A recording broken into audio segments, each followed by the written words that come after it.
todo este asunto de las legalidades invocadas por un gobierno heredero de los gobiernos franquistas, que impusieron una dictadura de 40 años y que al final obligaron a una transición que, según este señor, fue un éxito, con una constitución que al parecer nos ata a todos, siendo así que fue una constitución dictada bajo la bota militar, con un artículo 2 que salió directamente de los cuarteles.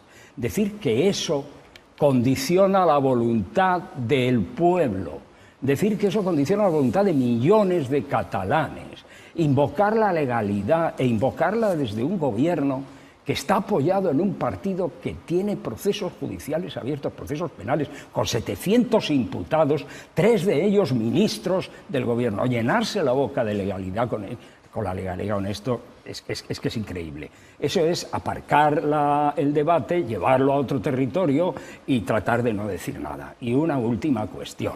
Pero hombre, por favor.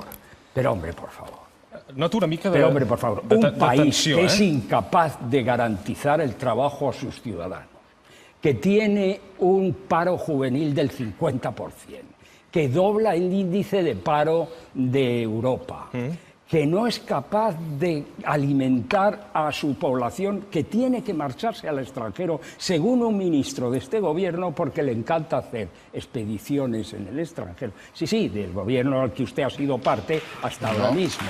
Hasta ahora mismo. El que me sucedió. De un gobierno que le dice a la gente...